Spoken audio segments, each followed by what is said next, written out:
This is my mom's favorite wrestling show. You should make it yours too. It's Tops and Bottoms. You're a burping gutter slut. What in the world? Look at Lena go!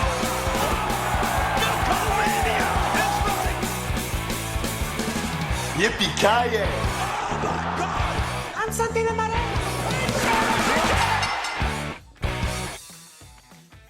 What's up, everyone? My name is Joey Mayberry. I'm your dad bod demigod, and this is Tops and Bottoms, a wrestling show where I analyze WWE, NXT, AEW, and Impact Wrestling and bring you the top 5 moments of the week and the bottom 5 moments of the week.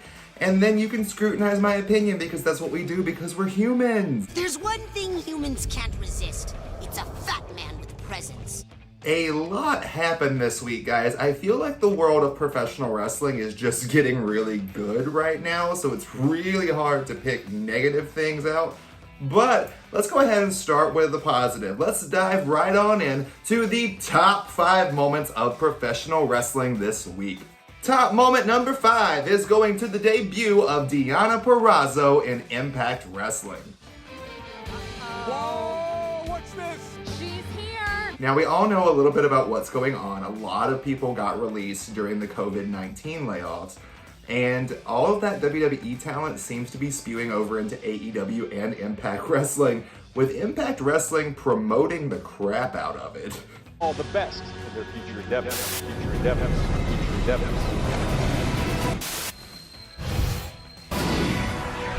A lot of talent supposedly is going to show up at Slammiversary, but Deonna Purrazzo, the virtuosa, made her debut on Impact this week, and she took out Jordynne Grace, the Knockouts champion. Deonna Purrazzo is offering a hand. And Deonna Purrazzo snatched the arm! Deonna Purrazzo with an armbar! Deonna Purrazzo! A little bit of stuff we've gotten from Deonna Purrazzo, the debut plus the promos that we've gotten, has been so much more than WWE gave her in her entire tenure with that company. She came out, she did what she needed to do, she delivered. I'm overall excited to see Deonna Purrazzo hop up into the title picture. Deonna Purrazzo has arrived in Impact Wrestling.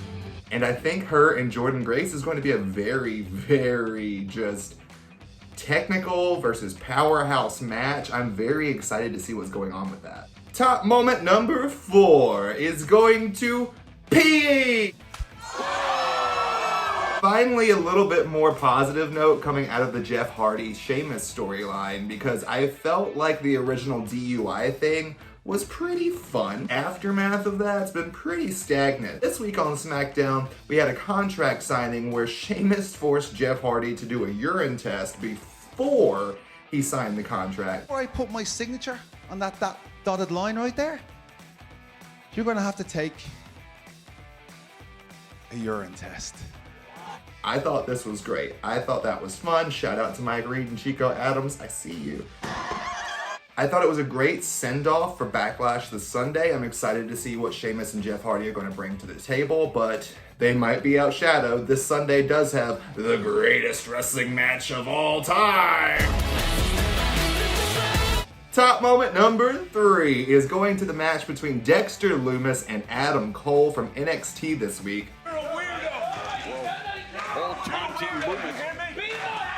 This week we got some follow-up between Dexter Lumis and the Undisputed Era after he kidnapped them, which was one of my favorite things from NXT TakeOver in Your House.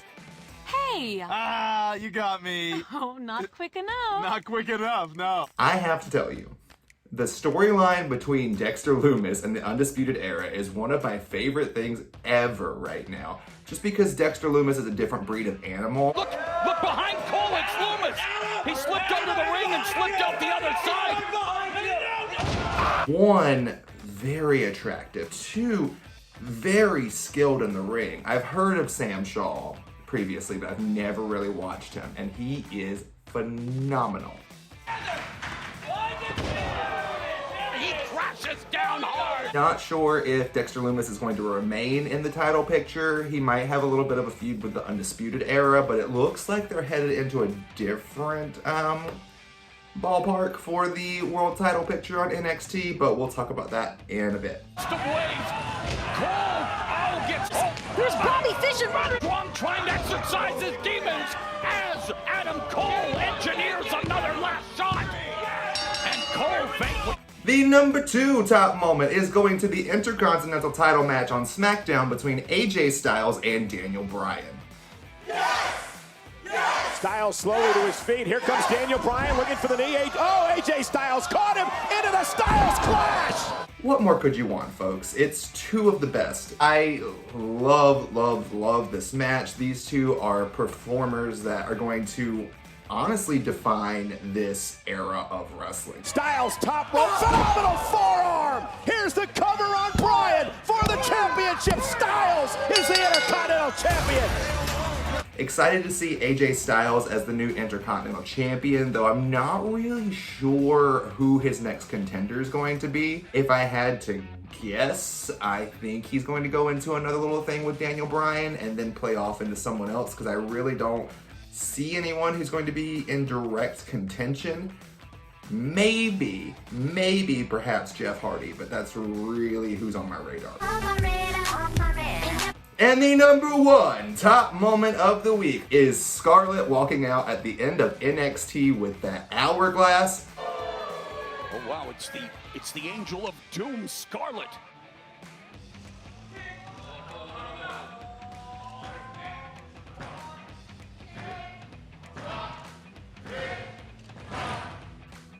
Woo! Y'all, this was awesome. The camera angles, the attitude, the PC recruits honestly made this. She was walking down and the crowd started chanting "Fall and Pray." I was like, instant, sold, good. We can keep doing this. I can't wait to see what's going to come of this. Hopefully, we get a little bit more of Scarlett teasing Karrion Kross and less of Karrion Kross attacking, because if it's done like this each and every week, this was effective. This was awesome, and good God, give me more of it, because I'm at a buffet of wrestling love right now, and that just filled my ass up, and I can't wait for dessert. Am I full? More cookies. And what'd you think of the tops? Do you disagree? Are you a big of Britney fan as I am? Yeah, leave a comment. Do it right now. Also, click the subscribe button while you're at it. Just go ahead and do that. All right, everyone, it's time to dive down to the bottoms. Now, these are the top 5 bottom moments of the week. The moments that made me go, this is not me saying anyone on here is a bad wrestler, that no one here is a bad entertainer. I'm just saying they had an off week this week. Bottom moment number 5 is going to the triple threat match that opened up Impact Wrestling. It was Ken Shamrock versus Mike Elgin versus Sami Callihan. Alongside 5-time Knockouts champion, folks, as Sami Callihan goes off the set at Rebellion. Look at this action. Very much that match that you get on an independent show where it's just kind of the veteran guys who are a little bit slower, but they're like, we've done this forever. Callihan is Ken Shamrock with a dive. It was a little boring, especially for a kickoff match. Where I was looking for a little bit more excitement and action, this one slowed the pacing down. It really fell victim to card placement. I don't think that this one should have opened up the show. If you would have put it maybe at like the top of the hour in the middle of the show, solid. And there was that little spot at the beginning where you just saw Ken Shamrock jump up and so that Elgin could catch him and then deliver the power slam. Just little things. But overall, none of these guys are horrible wrestlers. I can't wait to see what the title picture is going to look like with them involved in it. Not a bad match, just a meh match. Number 4 bottom moment this week is going to the fact that Raw was just Asuka and Charlotte. Enjoy the spotlight, but can you make it quick, because Asuka and I have a match, and that's really what the people want to see. Don't get me wrong, Asuka and Charlotte, you throw Io Shirai and maybe Becky Lynch into that, they're like some of the greatest technical wrestlers of this generation. Becky mostly via hype. Charlotte and Asuka, they can put on a show. They can put on a phenomenal match. Mix in the caliber of talent like Sasha Banks and Bayley and the Iconics for that long drawn out segment at the beginning.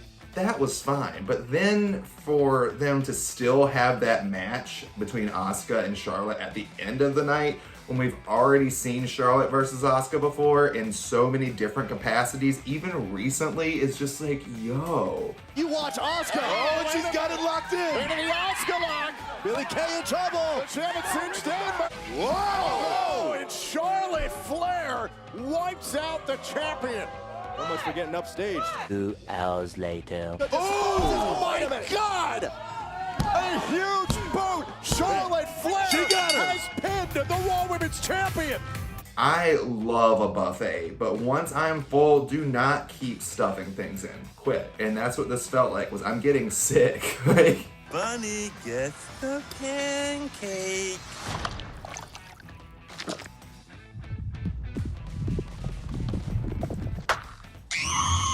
do not run these two into the ground. You're getting real close with Charlotte. These are phenomenal performers. They're amazing, but you're going to make everyone hate them if you keep showing nothing but them. It's just too much. Number 3 bottom moment goes to the promo that Darby Allin did with Tony Hawk on AEW Dynamite. It's okay, you don't need a doctor's note to skate here.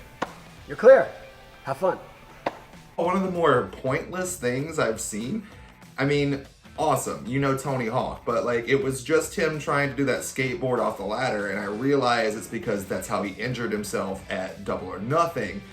But what did this accomplish?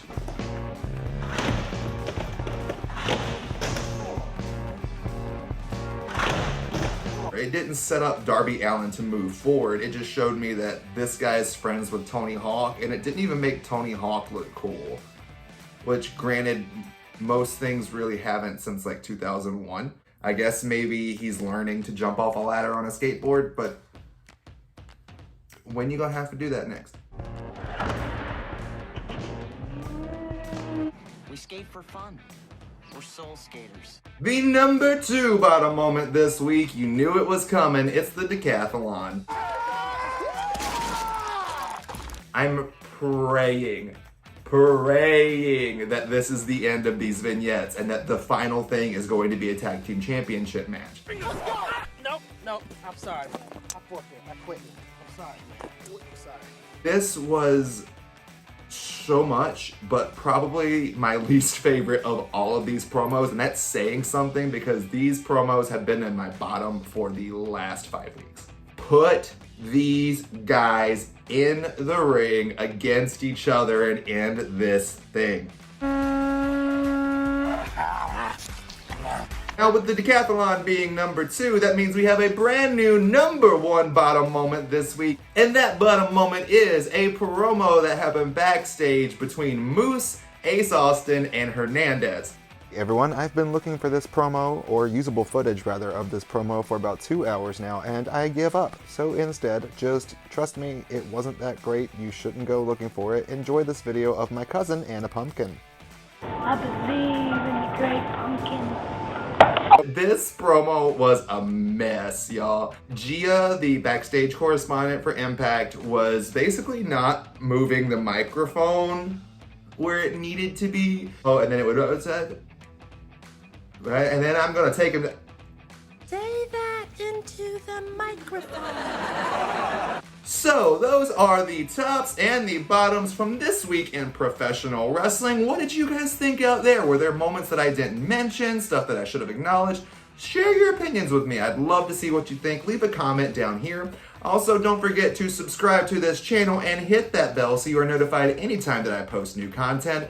And as always, please tune in to Ring the Bell, where I talk about women's wrestling each and every week. The link is in my channel. Don't forget you can also follow me all over social media. I'm Joey_Mayberry across all social media platforms. You guys, I can't wait. I will be back this Wednesday for yet another tops and bottoms pay-per-view review when I talk about Backlash. You can also see me tomorrow.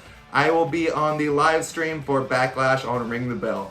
Thank you guys so much. I love you. Please be safe. Love each other. Thank you so much. I'll see you next week. Now I am gonna drink my water. Step aside and you won't have to feel the awesome wrath of our mustaches.